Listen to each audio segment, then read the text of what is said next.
অসাধারণ প্রতিভা, কিন্তু মানুষের মাঝে তুলে ধরতে চেয়েছিল মানুষটা, কিন্তু পারেনি। কেননা এখনো ভেতরে আক্ষেপ পুরোটাই রয়ে গেছে মানুষের ভেতরে। সেটা আমরা কাছে আসলে বুঝতে পারি, আর দিদির কাছে না আসলে এটা বোঝা যাবে না। তার ভেতরে যে একটা মৃদু ব্যথাটা ব্যথাই রয়ে গেছে, কিন্তু সেই শিহরে পৌঁছতে পারেনি। মানুষ মানুষের জন্যে, জীবন জীবনের জন্যে, একটু সহানুভূতিকে মানুষ পেতে পারে না। ও বন্ধু, মানুষ মানুষের জন্যে। তো আজকে আমরা রানুদির বাড়িতে ছিলাম, অনেকক্ষণই ছিলাম। রানুদির কাছ থেকে সুখ দুঃখের অনেক কথাই শেয়ার করলাম, সকলের মাঝে তুলে ধরছি এই সুখ দুঃখের কথাগুলি। রানুদি কতটা সুখী আছে, কতটা ভালো আছে, সবই আমরা তুলে ধরলাম। যা শুনেছি সেটা এক চিত্র, আর আমরা সামনে এসে দেখলাম অন্য চিত্র। রানুদিকে আমরা শুনেছিলাম কোটি কোটি টাকার মালিক তিনি, কিন্তু এসে দেখলাম অন্য চিত্র। তাহলে কি এর পেছনে কি নেপথ্য কোনো অন্য কারণ রয়েছে? মানুষের কি সবই বাহানা, টাল বাহানা? তাহলে রানুদির মুখ থেকে আমরা নিজেই একবার শুনে নিই। রানুদি এই যে কোটি কোটি টাকা কোথায় রেখেছে, কোন অ্যাকাউন্টে আছে, না কোথায়, না এই ভাঙা বাড়িতে তাহলে থাকে কি করে? রানুদি আলমারিতে বেশি না, আলমারিতে কিছুই তো নাই। আরে আলমারিতে 2019-এ 15, 10, 20 এরকম হাজার থাকতো। তো এখন তো সে আলমারিতে কোনো টাকাই থাকে না, 1500 টাকা পর্যন্ত আলমারিতে থাকে না। তো কারণ আলমারি থেকে চুরি করতো, লক করা থাকলেও চুরি করতো। বল, এই যে নেপথ্যে যে পেছনে কোটি কোটি টাকার গল্প, এই দিয়েছে, ওই দিয়েছে, ইউটিউবাররা এত দিয়েছে, অত দিয়েছে, কিন্তু আদৌ তো কিছুই না যা দেখছি। যা কামাবার ওরা কামিয়েছিল, হ্যাঁ, ইউটিউবাররা কামিয়েছিল, বাট সেই কামানোর থেকেই কখনো কখনো কখনো হয়তো যার ইচ্ছে হলো, ওই হয়তো ম্যাঙ্গো জুস, নয়তো কেউ বিস্কুটের প্যাকেট, নয়তো কেউ বিরিয়ানি, মানে ওইভাবেই টাকা দিয়ে মানে কিছু খরচা করতো। ওই কিছু বিরিয়ানি, তারপরে একটু জুস, বিস্কুট, এগুলো দিয়েছে। এগুলো অস্বীকার, যেটা দিয়েছে অস্বীকার করবো না, কিন্তু এটা ডিম এনে দাও, ডিম এনে দিল, ওই ধরনের আর কি গল্প করতো। কিন্তু কথা হচ্ছে সেটা তো তাদের নিজেদেরও তাতে স্বার্থ না।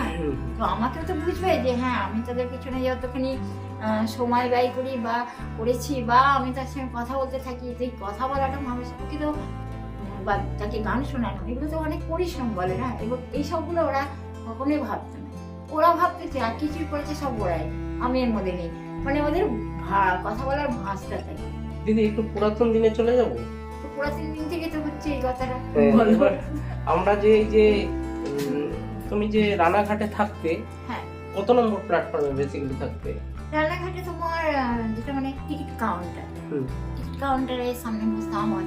আমার প্ল্যাটফর্মের সামনে গিয়ে তোমার 6 নম্বর যেটা প্ল্যাটফর্ম, সেখানে বসতাম, যেটা নিয়ে রানাঘাট লোকাল ছাড়তো সেখান থেকে। এখন তো আমি 19-এর পর থেকে আর স্টেশনে যাই না। এবার কাউকে যদি বলি সে কথা বিশ্বাস করে না, আমার হালাত তো ওরকম স্টেশনের মতোই বানাই।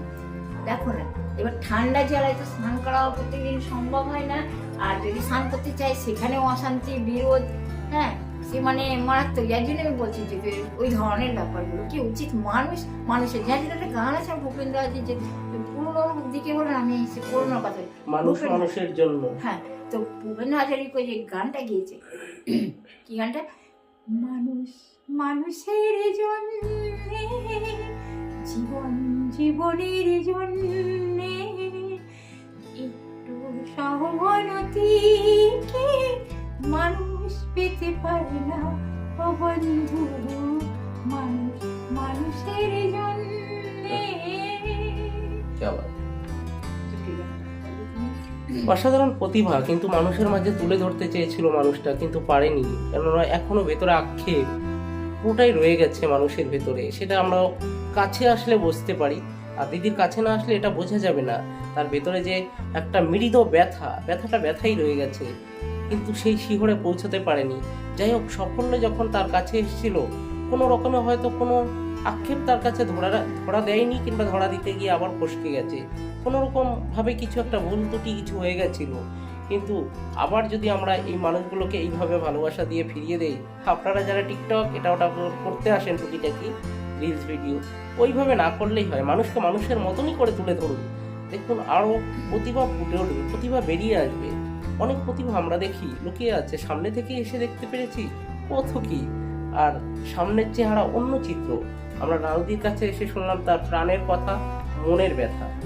আর এই প্রাণের কথা, মনের ব্যথা দিয়েই আজকে রানুদির ভিতরে অনেক জমানো গান অনেক রয়ে গেছে। তাহলে কি শিল্পীর এইভাবে আস্তে আস্তে দিনের পর দিন অগ্রসর হতে থাকবে যে শেষের দিকে? না, আবার ফিরিয়ে আনুন, সকলে আসতে হবে, পাশে দাঁড়াতে হবে, তাই তো দিদি?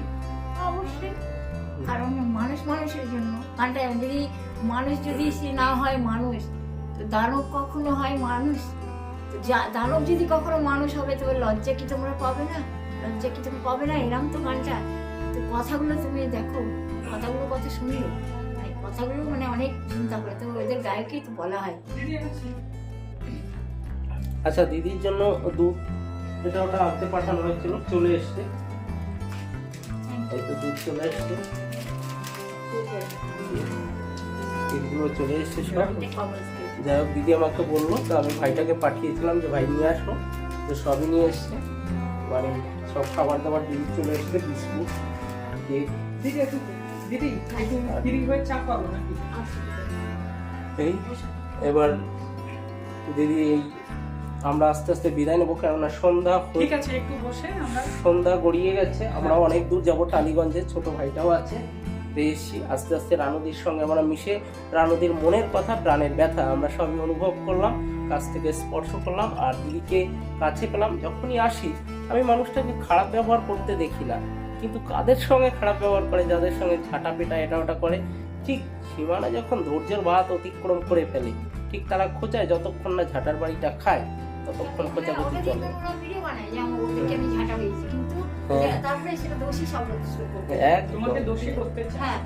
ওরা দেখে না যে ওদের কতটা অন্যায়, কিন্তু দর্শক দেখছে না যে তোমার পিছনে আগে কি করছে, তোমার সাথে আগে কি ব্যবহার করছে। দেখবেন মধুর মাছি কিংবা আমরা বলি যেগুলোকে, তার পেছনে খোঁচা দিলে দেখবেন ওগুলো এসে কামড়ায়। ঠিক দিদিকে এমন ভাবেই খোঁচানো হয় যতক্ষণ না পর্যন্ত তিনি রেগে যায়।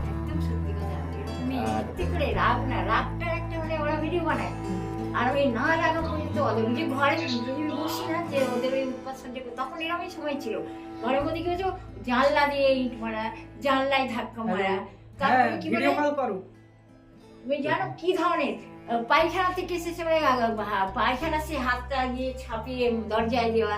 তুমি এখানে এসো, আমি দেখাচ্ছি, তুমি আসো এখানে দেখবে। এতে দিদির আরেকটা জিনিস দেখাবে, তার উপরে ছোট ছোট টর্চার, এই সব হাত থেকে এগুলো দেখাচ্ছিল কিছু অন্য কিছু রং, কিন্তু আদৌ রং ছিল না। এখন মালিকের রঙে নোংরা আছে, নোংরা। তারপরে দেখো এই পাশে এই জানলা, এইগুলো দেখো, এসো না এখানে, তোমাকে আমি বলছি তো, তুমি দেখো না, ওই দেখো ওই জানলাতে ওইগুলো সব ওইগুলো লাগিয়েছে। তুমি বলো, আমি মনে করলাম ধরো আমি পয়সা, একদিন দুই পয়সা আবার সেই ওরকম ধরা, জানো রানুদি এখানে থাকে।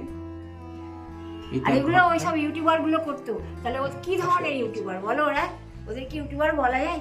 অত জঘন্য ময়লা, কি তারা বুঝে না যে কোনো মানুষ থাকে তার এরকম করা উচিত না? তো ওটা একটা অত্যাচার, মানে ওই ধরনের অত্যাচার করেছিল বা করে, তো সেগুলো কি ভালো বলা যায়?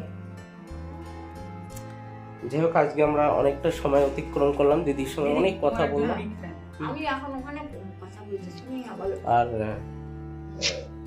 দিদির সঙ্গে কথা বললাম, অনেক ভালো লাগলো। দিদির কথা সবই শেয়ার করলো, অনেকক্ষণই আমরা কথা বললাম।